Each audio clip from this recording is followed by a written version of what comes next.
Nyinyir, nyinyir, nyinyir. Yang nyinyir, nyinyir, nyinyir biar.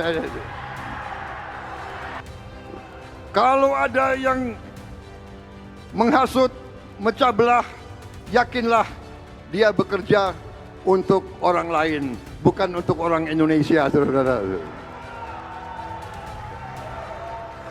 Yang nyinyir, nyinyir, nyinyir biar.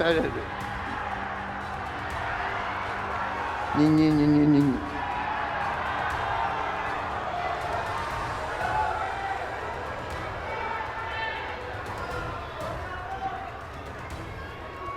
Ingat ya ajaran dari guru-guru kita, biar anjing menggonggong, kafilah tetap terus.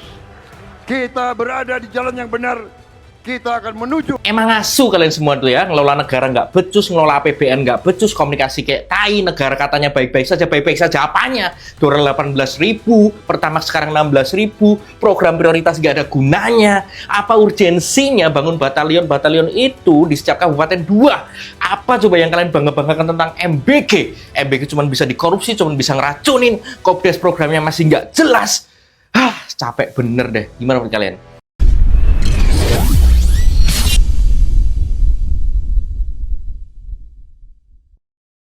Kita sebagai bangsa tentu ingin memiliki pemimpin yang memiliki sikap negarawan. Pemimpin yang lebih mengutamakan kepentingan bangsa, rakyatnya, negaranya, ketimbang kepentingan pribadi dan kelompoknya. Sebagai rakyat kita juga menginginkan memiliki pemimpin yang empati, tidak membuat kebijakan yang menyusahkan rakyatnya, dan setelah membuat kebijakan atau lebih baik lagi sebelum membuat kebijakan atau dalam tahapan perencanaan kebijakan, berkonsultasi atau berdialog dengan rakyatnya. Apa sebenarnya yang diinginkan rakyatnya, sehingga kebijakan itu sejalan dengan apa yang menjadi aspirasi rakyatnya. Bukan secara sepihak membuat kebijakan. Tapi yang terjadi 2 hari yang lalu, di hari Rabu, pemerintahan Prabowo Subianto Gibran Raka Buming Raka membuat kebijakan sepihak. Pada Rabu malam, Pertamina tiba-tiba menerapkan harga baru. Kenaikan harga bahan bakar minyak yang sampai Rp4.000 per liter baru terjadi di era Prabowo Gibran. Meskipun tidak keseluruhan jenis bahan bakar minyak. Pertamax dan Pertamax Green yang mengalami kenaikan. Untuk Pertamax sendiri dari Rp12.000 menjadi Rp16.250. Naik kira-kira 4.000-an. Rakyat marah dan netizen banyak yang bersuara mempertanyakan kenapa ada kenaikan harga BBM. Padahal sebelumnya rakyat sudah mengalami banyak tekanan hidup. Kenapa? Karena kenaikan dolar terhadap rupiah atau pelemahan rupiah terhadap dolar yang berdampak kepada kenaikan sejumlah harga-harga barang. Terutama barang-barang yang berkaitan dengan hajat hidup rakyat. Terutama barang-barang yang ada kaitannya dengan import. Karena import terhadap bahan-bahan yang itu berasal dari luar negeri tidak bisa dibayar dengan rupiah, harus dengan dolar. Alih-alih paginya Presiden memberikan keterangan pers atau mencoba menghibur rakyat, menetralisir, memberi penjelasan tentang apa landasan, latar belakang, kenaikan harga minyak, harga bahan bakar minyak atau BBM ini di tengah kesulitan rakyat yang menghimpit. Tapi justru di acara HIPMI di Lampung pada Rabu ketika ada musyawarah nasional HIPMI ke-8 atau 18, Presiden justru nyinyirin rakyatnya. Kritik dianggap nyinyir dan hari ini justru Presiden yang mempraktikkan nyinyir itu sendiri kepada rakyatnya. Bukan menjelaskan kenapa pemerintah menaikkan harga BBM di tengah kesulitan. Yang hari ini terus dialami rakyat. Kesulitan rupiah yang ambruk terhadap dolar, kesulitan akibat perubahan aturan pajak dari 0,5% menjadi 22%. Apakah ini yang kemudian sebagaimana disabdakan oleh Nabi Shallallahu Alaihi Wasallam yang beliau sendiri berdoa kepada Allah. Allahumma inni a'udzubika min imaratis sibyan wasufaha. Allahumma inni a'udzubika min imaratis sibyan wasufaha. Min imaratis sibyan wasufaha. Ya Allah, aku berlindung kepadamu dari pemimpin-pemimpin kekanak-kanakan, pemimpin-pemimpin yang bodoh. Luar biasa. Kenapa sih presiden harus nyinyirin rakyatnya? Apakah tidak ada bahasa lain yang lebih komunikatif dan menenteramkan? Apalagi di tengah-tengah kesulitan rakyat pasca kenaikan harga BBM. Begitu banyak yang protes. Jangan dianggap BBM Pertamax itu hanya berdampak pada orang kaya. Lihatlah abang-abang ojek online semuanya menjerit. Sebelumnya oli sudah naik, sekarang BBM naik. Lalu mendapat selisih berapa rakyat kecil dari ojek online kalau semua harga-harga dibuat mahal oleh pemerintah? Kita lihat dulu bagaimana seorang presiden berkomunikasi pada publik dan justru nyinyirin rakyatnya sendiri. Padahal kalaulah rakyat itu benar-benar nyinyir kepada presiden, bukan kritik ya, katakanlah nyinyir. Toh itu juga rakyat dari presiden. Sama seperti anak kita lah. Sebagai kepala keluarga, kalaulah anak kita ada yang nakal, toh itu tetap anak kita. Masa anak kita yang nakal malah kita omongin kepada orang-orang, anakku nakal, tukang begini. Kan tidak, itu aib kita sendiri. Justru yang penting adalah kita didik anak kita yang nakal. Begitu juga sebagai presiden, dia seperti seorang ayah bagi seluruh rakyatnya. Jika ada yang kurang pas rakyatnya, dia harus bisa bersabar sambil terus memperbaiki apa yang dikehendaki oleh rakyatnya. Bukan sebaliknya, ngomongin rakyatnya di ruang publik dengan dalih seolah-olah rakyatnya tukang nyinyir. Kita lihat dulu video berikut ini. Video yang kalau saya malu menjadi rakyat dari pemimpin yang sudah berulang kali banyak salah omong, salah kata, salah pidato. Bahkan sudah banyak yang menyatakan lebih baik Presiden Prabowo Subianto untuk sementara dijauhkan dari mic. Bahkan Pak Amin Rais menyatakan lebih baik kalau pidato baca teks ketimbang ngelantur kemana-mana. Kita lihat saja dan kita akan komentar lebih. Nyinyir. Yang nyinyir biar. Kalau ada yang menghasut, mecah belah, yakinlah dia bekerja untuk orang lain, bukan untuk orang Indonesia, saudara. Yang nyinyir biar. Nyinyir.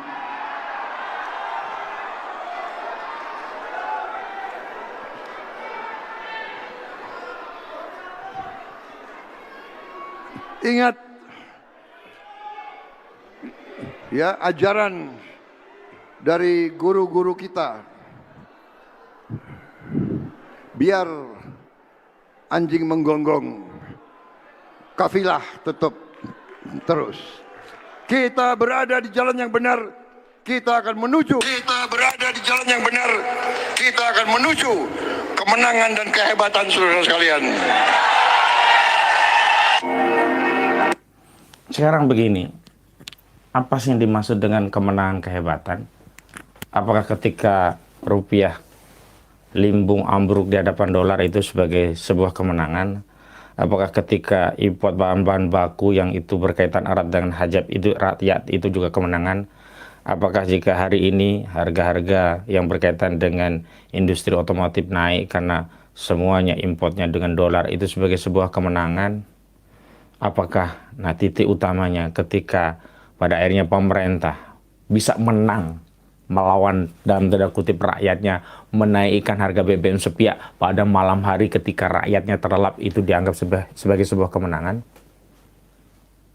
Dan apakah kemudian rakyat tidak boleh mengkritik bahkan marah pada pemimpinnya ketika pemimpinnya tidak ngurusi rakyatnya dengan baik?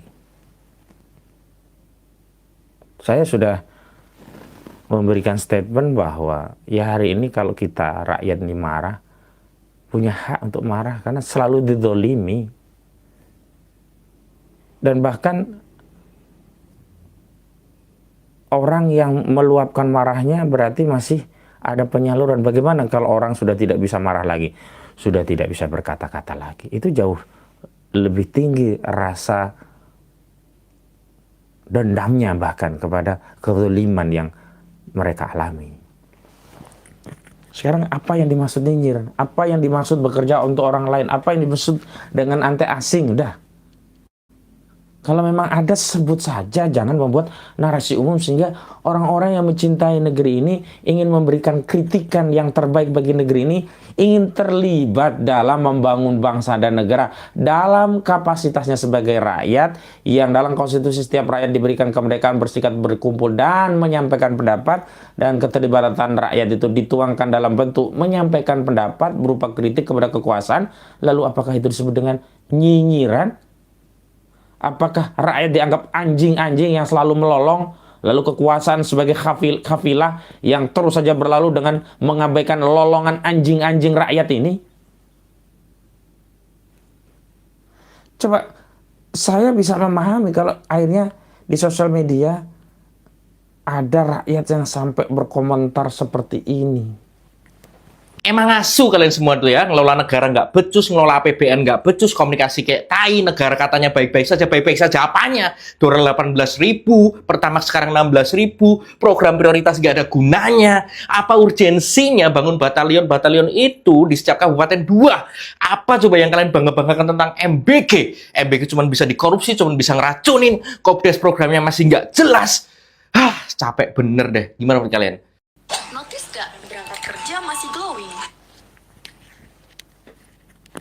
Dan saya menemukan kritikan dari rakyat, dari netizen dengan nada yang seperti itu banyak sekali.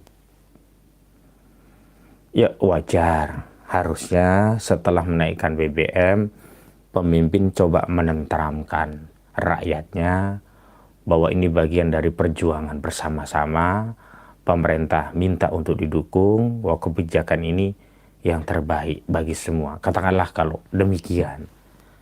Lalu terus memberikan tanggung jawab tentang kebijakan tersebut dengan sejumlah ya rencana-rencana pemerintah untuk memberikan kompensasi terhadap dampak dari kenaikan harga BBM.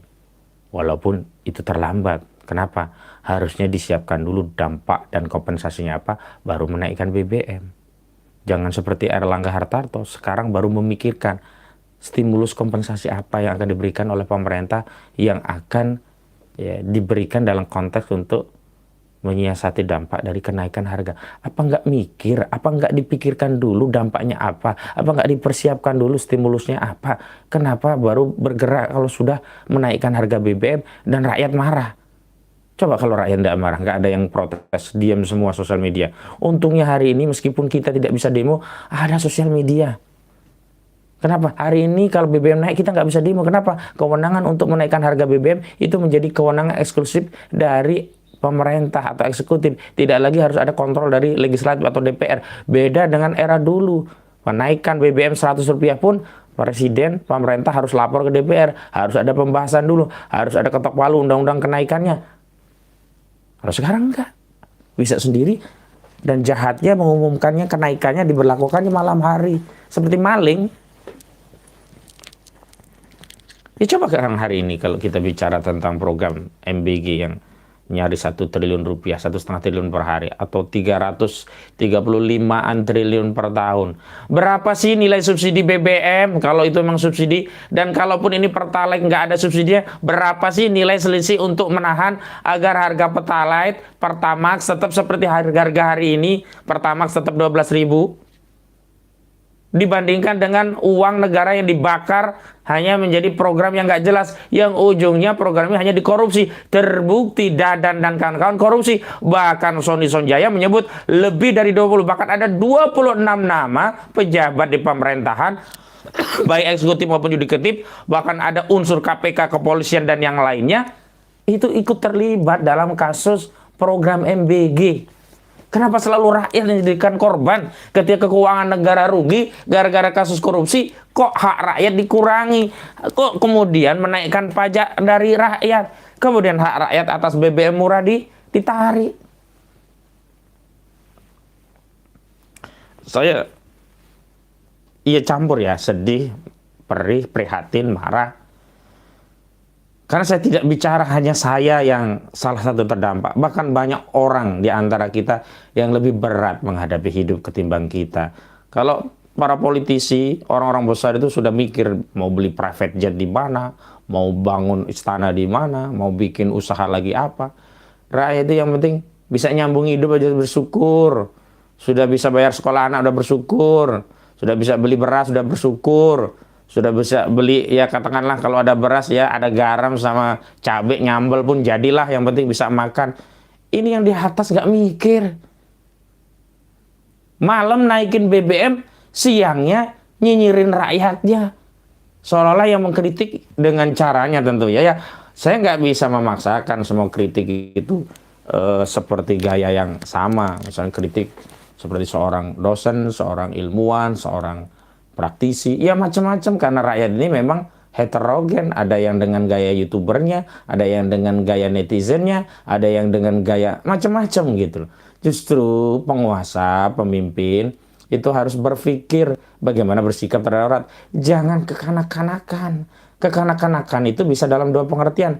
Pertama, kekanak-kanakan karena usia, seperti anak kecil lagi, bocah. Yang kedua, kekanak-kanakan karena seperti bukan mukallaf, kayak tidak tahu beban hukum, kayak tidak tahu pertanggungjawaban hukum, kayak orang yang belum mau mayit, belum mukallaf, belum diberi tanggung jawab hukum, atau belum cakap hukum. Itu yang namanya kekanak-kanakan. Apalagi ditambah sikap sifatnya seperti kanak-kanakan, dikit-dikit nyinyir, dikit-dikit ngambek, dikit-dikit curhat. Lalu kalau pemimpinnya sering nyinyir, sering ngambek, bahkan selalu curhat di ruang publik, rakyat mau ngadu dan curhat kepada siapa? Bukankah yang lebih membutuhkan itu rakyat mengadu kepada pemimpinnya? Bukan yang lebih banyak mendengar adalah pemimpinnya untuk mendengar apa yang dikeluhkan rakyat. Bukannya yang harusnya mengeluh itu adalah rakyat ya kepada pemimpinnya. Kenapa dalam setiap peristiwa pertemuan dengan rakyat selalu saja presidennya yang mengeluh kepada rakyat, selalu saja presidennya yang curhat kepada rakyat, dan bahkan setiap momentum pertemuan kepada rakyat seperti momentum kampanye pilpres, mengubar janji lagi, akan lagi, rakyat demi rakyat lagi. Sampai kapan hal itu terus direpetisi? Sementara rakyat hari ini nggak bodoh, nggak butuh pidato, nggak butuh janji, nggak butuh nyinyiran. Butuh kebijakan, tetapi justru kebutuhan kebijakan ini diberikan kebijakan yang zalim. Rakyat justru hari ini terbebani dengan kenaikan harga BBM.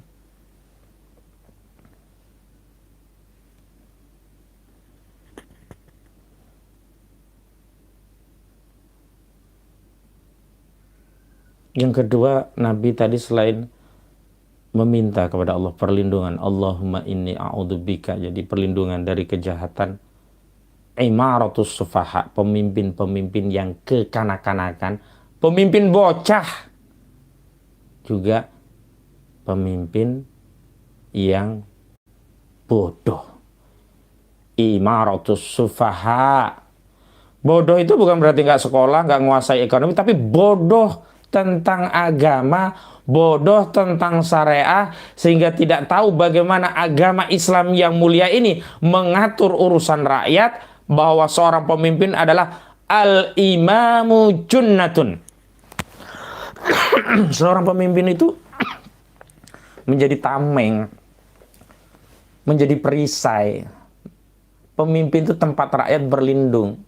Yang betul itu pemimpin pasang badan untuk rakyatnya, bukan pemimpin menumbalkan rakyatnya. Dan yang kedua, pemimpin itu harus menjadi pelayan, ngurusi majikannya. Siapa majikan pemimpin? Rakyatnya. Bagaimana sikap pemimpin kepada rakyatnya? Layaknya sikap seorang abdi hamba kepada majikannya. Kata-katanya harus lembut, menyenangkan, menenteramkan. Pelayanannya harus baik, bagus kepada rakyatnya. Sebagaimana sabda Nabi, al-imamu ra'in wa huwa mas'ulun an ra'iyatihi. Seorang pemimpin itu seperti pelayan suatu urusan, dan setiap pelayan satu urusan, ra'in ya, itu akan dimintai pertanggungjawaban.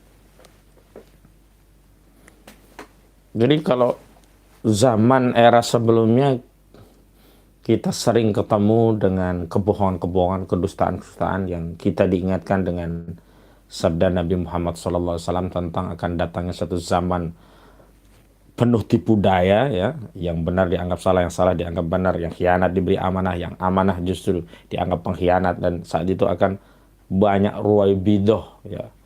Ya, ini siapa? Orang-orang yang bodoh diserai urusan memimpin umat ini. Dan hari ini justru yang terjadi hadis Nabi lagi, imaratus sufaha, imaratus sibyan, pemimpin kekanak-kanakan, pemimpin yang bodoh. Imaratus sibyan itu pemimpin kekanak-kanakan, imaratus sufaha itu pemimpin yang bodoh. Yang dimaksud bodoh tadi bodoh agama. Karena apa? Menjadi pemimpin dalam Islam harus paham agama. Bagaimana itu riayah, bagaimana itu hak-hak umat, apa yang harus dilakukan oleh pemimpin, bagaimana mengelola ekonomi. Tidak boleh justru membangga-banggakan ekonomi kapitalis. Dalam pertemuan HIPMI di Lampung justru Prabowo Subianto membangga-banggakan pandangan ekonomi kapitalis. Justru masalah negeri ini karena apa? Ekonomi kita menganut atau mengadopsi sistem ekonomi kapitalis yang basisnya adalah ekonomi liberal, kebebasan pasar. Ini yang merusak. Di mana SDA kita dikuasai oleh swasta, domestik, asing, dan asing. Di mana yang ada, yang paling berkuasa negeri ya oligarki. Di mana kekayaan alam ini ya tidak menguntungkan rakyat, justru menguntungkan oligarki. Sementara kekuasaan menyelenggarakan pemerintahan, mengambil pajak dari rakyatnya.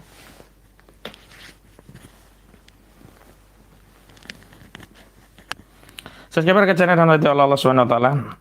Saya terbawa emosi terus terang kalau sudah bicara tentang urusan hajat rakyat. Karena di dalam konteks membicarakan urusan atau hajat rakyat, nasib rakyat itu, saya tidak sedang bicara atas nama orang lain. Saya seperti terbawa bicara tentang saya sendiri sebagai satu dari bagian jutaan rakyat di negeri ini yang terdampak dari kebijakan-kebijakan yang zalim.